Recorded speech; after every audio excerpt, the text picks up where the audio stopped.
শান্তি নমস্কাৰ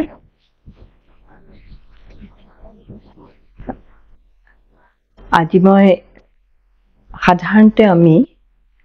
সন্মুখীন হোৱা কেইটামান প্ৰশ্নৰ সমাধান বিচাৰি দুআষাৰ কম সাধাৰণতে আমাৰ মনত সদায় আহে যে কোনো এটা ঘটনা যেতিয়া ঘটে সেই ঘটনাটো কিয় মোৰ লগতেই হ'ল ইয়াৰ কাৰণ কি আৰু সদায় কিয় মই এনে ধৰণৰ প্ৰশ্ন আমি সাধাৰণতে সকলোবোৰ মানুহে আমি সন্মুখীন হওঁ আৰু এটো খুব স্বাভাৱিক কাৰণ জীৱনটোৱে যেতিয়া ঘটনা পৰিঘটনাৰে ভৰি পৰে তেতিয়া আমি এনেকুৱা ধৰণৰ প্ৰশ্নৰ সন্মুখীন হোৱাটো একেবাৰে সাধাৰণ কথা কিন্তু কোনো সময়ত দেখা যায় কিছুমান ঘটনা ইমান দুখজনক হয় ইন্টেন্সিটি বহুত বেছি হয় যাৰ ফলত আমি আমাৰ মানসিক ভাৰসাম্যত আঘাত পাওঁ বা মনত বহুত বেছি আঘাত পাওঁ তেতিয়া আমি এনেকুৱা ধৰণৰ প্ৰশ্নৰ সন্মুখীন হওঁ যে কিয় মোৰ লগতেই হ'ল আৰু ইমান বেছি দুখ মই কিয় পালো মইতো এই জনমত একো কৰা নাই মইতো কাৰো প্ৰতি কোনো অন্যায় কৰা নাই কিয় মোৰ লগতেই হ'ল ঠিক এনে কিছুমান প্ৰশ্ন যেতিয়া উদয় হয় আমি সেই সময়ত পাহৰি যাওঁ যে আমি এটা জীৱন যাত্ৰাত আছো আমি যেহেতু আত্মা সেই পৰম সত্যটো আমি সকলোৱে পাহৰি যাওঁ আৰু আত্মাৰ যি জাৰ্নি বা যিটো যাত্ৰা সেই যাত্ৰা যুগে যুগে হৈ আহিছে তাৰ মানে ই অবিনাশী ই অনন্ত ইয়াৰ আদিও নাই শেষো নাই ইয়াৰ আগতেও হৈছে আগলৈও হৈ যাব এতিয়াও আছে তো যেতিয়া আত্মা এই জীৱন যাত্ৰা বা জীৱন প্ৰণালীলে আহে তেতিয়া বিভিন্ন সময়ত বিভিন্ন লোকৰ লগত আমাৰ মিলন হয় মানে দেখা দেখি হয় বা আমি সন্মুখীন হওঁ সেই বিভিন্ন লোকৰ মাজত যেতিয়া আমি লগত আমাৰ যেটো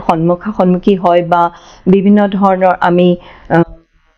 আদান প্ৰদান হয় ঠিক তেনেকুৱা সময়বিলাকত আমি কোনোৱে কাৰ প্ৰতি কেনেকুৱা ধৰণৰ ব্যৱহাৰ কৰিছো তাৰ ওপৰত আমাৰ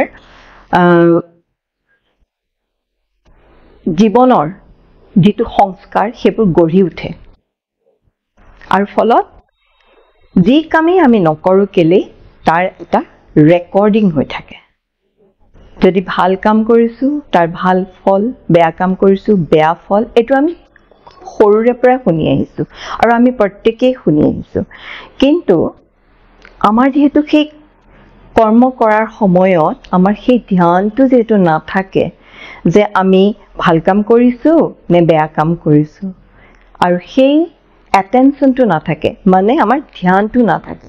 তেতিয়াই আমি আমাৰ কিছুমান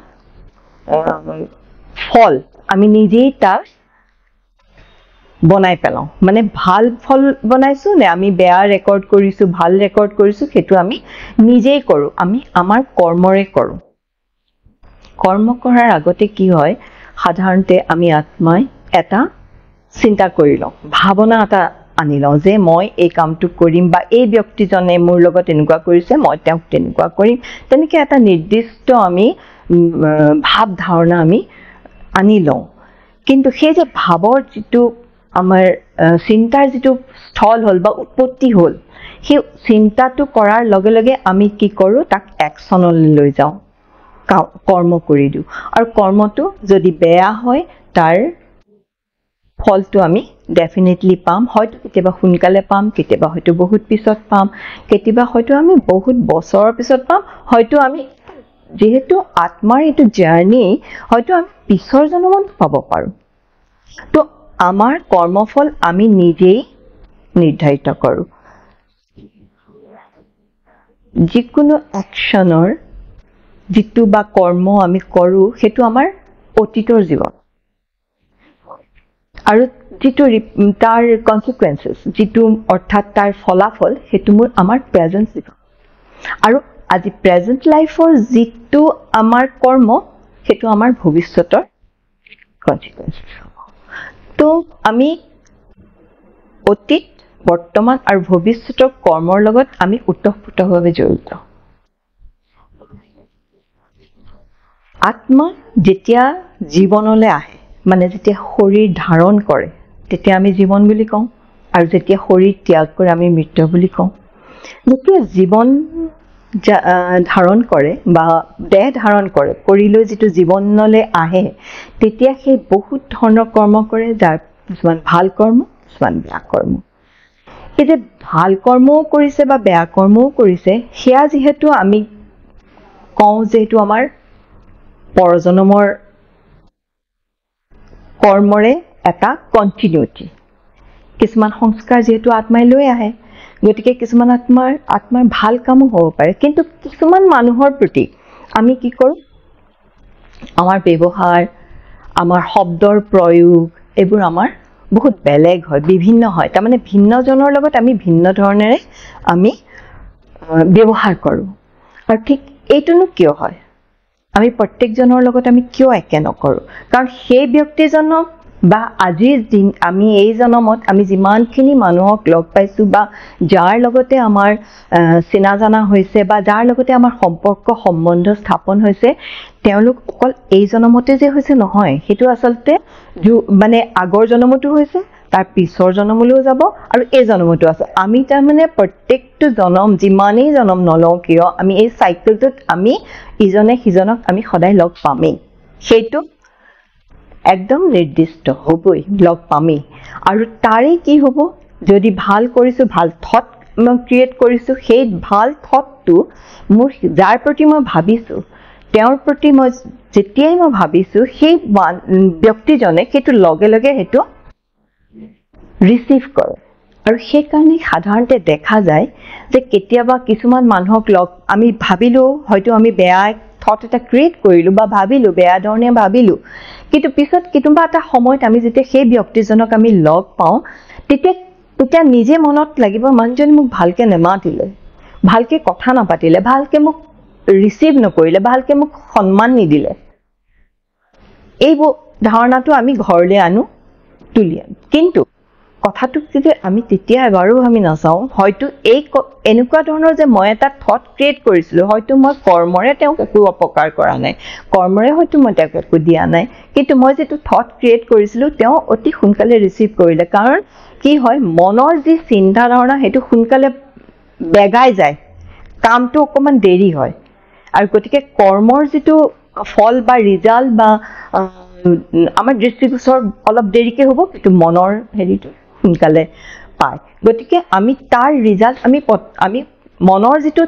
থট মানে থিংকিং বা সংকল্প সেইটো আমি পটককৈ খুব সোনকালে আমি তাৰ ৰিজাল্টটো পাওঁ তো আমি আমাৰ থট প্ৰচেছত তাৰমানে আমি আমাৰ চিন্তা ধাৰণাটো আমি বহুত সচেতন হ'ব লাগিব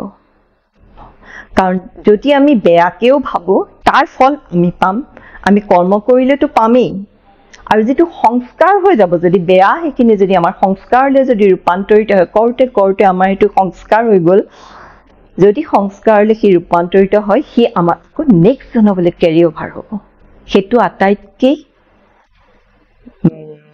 সেন্সিটিভ মানে অকণমান বিপদ হয় কাৰণ সেইটোৱে আমি আকৌ কেৰিয়ে কৰিলোঁ নহয় জানো আমাৰ কৰ্মফল বা কৰ্মৰ যিটো গতি আমি সেইটোকে কেৰি কৰিলোঁ সেইকাৰণে আমি অতি সচেতন হোৱা উচিত আমি কি ভাবিলোঁ কি কৰিলোঁ আৰু কি ধৰণে আমি সংস্কাৰ গঠন কৰিলোঁ এই তিনিটা ফেক্টৰৰ ওপৰত আমি খুব এটেনশ্যন দিয়া উচিত আৰু এয়াৰ এটেনশ্যন কি মানে ধ্যান মানে কি যে আমি নিজৰ কৰ্ম সংকল্প সংস্কাৰ বুদ্ধি সকলোতে আমি এটেনশ্যন দিয়া উচিত আৰু এই বস্তুটো আমাক কোনে শিকায় ৰাজযোগে এইকাৰণে আমাৰ মানুহৰ বা প্ৰত্যেকজন ব্যক্তিৰ জীৱনত ৰাজযোগৰ প্ৰয়োজনীয়তা এইখিনিতে এইটো মই মোৰ নিজৰ জীৱনতো মই এপ্লাই কৰিছো এই ৰাজযোগৰ যিটো কৰ্মফলৰ যিটো গতি বা কৰ্মৰ গতি তাৰ ওপৰত মই অলপ নিজে কৰিছো মই তাৰ ভাল ফল পাইছো কাৰণ কিছুমান ব্যক্তিৰ লগত মোৰ কোনো ডাইৰেক্ট কনফ্লিক্ট কেতিয়াও হোৱা নাই কিন্তু তেওঁলোকে মোৰ প্ৰতি বহুত যিটো নেগেটিভ থট বা নেগেটিভ এটা ভাইব্ৰেশন তেওঁলোকে যিটো বাহিৰত প্ৰচাৰ কৰিছিলে বা কৰে কিন্তু সেই মানুহবিলাকৰ লগতো যিটো নেগেটিভ ভাইব্ৰেশনক কি ধৰণে পজিটিভ কৰিব পাৰি সেইটো ৰাজযোগৰ পৰা যে ধৰণে যেতিয়া মই ধাৰণ কৰিলো মই যেতিয়া এপ্লাই কৰিছিলো কিন্তু মই তাৰ একদম অতি সুন্দৰ ফল পাইছিলো আৰু মই এতিয়াও কৰো সেই বস্তুটো আৰু মই তাৰ পৰা বহুত উপকৃত হৈছো আৰু আটাইতকৈ ডাঙৰ কথা কি যে আমাৰ যিবোৰ কৰ্মৰ যিটো ফল বুলি কম বা যিটো কনসিকুৱেন্সেস বিলাক যিবোৰ আমি সন্মুখীন হওঁ সেইবোৰ আমাৰ অত্যন্ত নিকট সম্পৰ্কীয় হয় বা আমাৰ ওচৰ চুবুৰীয়া হয় একদম যাৰ লগত আমাৰ খুব বেছি অহা যোৱা বা আমাৰ মিল হয় বা আমাৰ খুব লগ হয় তেনেকুৱা মানুহৰ পৰা আমি বেছিকে পাওঁ তো কি হয় এই তেনেকুৱা ক্ষেত্ৰত আমি যদি এই অলপ সচেতন হওঁ কাৰণ আমি যেতিয়া গম পাইছো যে এই বস্তুটো মোৰেই কৰ্মফল আৰু সেই মোৰ কাৰণে আকৌ উভতি আহিছে তো আমি সচেতন হৈ গলো তো সচেতন হৈ গৈ মই এটা ভাল থট ক্ৰিয়েট কৰি মই পঠিয়ালো যে এই প্ৰচেছটোত কি হয় এই কৰ্মফলৰ যিটো গতি সেইটোক আমি অকমান হলেও সলনি কৰিব পাৰো অকমান নহয় বহুতেই হয় কিন্তু প্ৰথম অৱস্থাত সি খুব লাহে লাহে হয় তাৰ ৰিজাল্ট পাওঁতে হয়তো কেতিয়াবা দেৰি হয় কেতিয়াবা খুব সহজে হয় আৰু এটা কথা কি হৈছে এই ৰাজযোগ বা এই নেগেটিভ টু পজিটিভলৈ পৰিৱৰ্তন কৰাৰ যিটো প্ৰক্ৰিয়া সেইটো শিকিবৰ কাৰণে আমি সাধাৰণতে কি কৰো আমাৰ ব্ৰহ্মকুমাৰীজৰ যিবোৰ চেণ্টাৰ আছে সেই চেণ্টাৰত আমাৰ ৰাতিপুৱাৰ পুৱাৰ এটা ক্লাছ হয় ক্লাছটো হৈছে আপোনাৰ মুৰলী ক্লাছ আৰু সেই মুৰলী ক্লাছত আমি তাৰ প্ৰত্যেকটো কথাৰ আমি উত্তৰ পাওঁ কি ধৰণে হয় যে ব্ৰহ্মা বাবাৰ শৰীৰত পৰমাত্মাই যেতিয়া অৱতৰণ কৰিছিলে তেতিয়া ব্ৰহ্মা বাবাৰ মুখেৰে সেই মুৰলীবিলাক সেই মহাবাক্যবিলাক ওলাইছিল আৰু সেই মহাবাক্যবিলাকতে আমি ষ্টুডেণ্টবিলাকক আমি যিবিলাক গডলি ষ্টুডেণ্ট তেওঁলোকক সাৱধান কৰি দিয়া হয় কেতিয়াবা সকিয়াই দিয়া হয় কেতিয়াবা মৰমেৰে বুজাই দিয়া হয় আমি কি কৰা উচিত কি নকৰা উচিত সেই মুৰলীৰ পৰাই আমি এই কৰ্মফলৰ গতিটো যে কেনেকৈ সলনি কৰিব পাৰে তাৰ কৌশলটো আমি আয়ত্ত কৰিব পাৰোঁ ই এক বহুত প্ৰভাৱশালী প্ৰক্ৰিয়া আৰু এই ৰাজযোগৰ পৰাই অতি সহজে নিজে নিজৰ কৰ্মৰ গতি বা কৰ্মফলৰ বা ভৱিষ্যতে মোৰ জীৱন কি হ'ব সেই বিধান আমি মুৰলীৰ পৰাই পাওঁ আৰু সেইকাৰণে মুৰলী পঢ়াটো আমাৰ কাৰণে বাধ্যতামূলক কাৰণ তেতিয়া আমি আমাৰ মনৰ যিটো কি বুলি কয় ক্লিনজিনেছ যিটো কয় ক্লিন কৰিব পাৰি মানে চাফাই কৰাটো যিটো পৰিষ্কাৰ কৰিব পাৰি কাৰণ যিমানবোৰ ক্লাটাৰ্ছ আছে যিমানবোৰ লেতেৰা কমাই আছে চাফা কৰা যিটো প্ৰক্ৰিয়া আমি ৰাজযোগৰ জৰিয়তে আমি চেণ্টাৰলৈ গৈ আমি তাক আয়ত্ত কৰোঁ এইটো আমাৰ ব্ৰহ্মকুমাৰীজৰ প্ৰত্যেকটো চেণ্টাৰত এই কথাটো শিকায় আৰু তাৰ পৰা বহুত উপকাৰ পাব পাৰি আৰু কৰ্মৰ গতি সলনি কৰিব পাৰি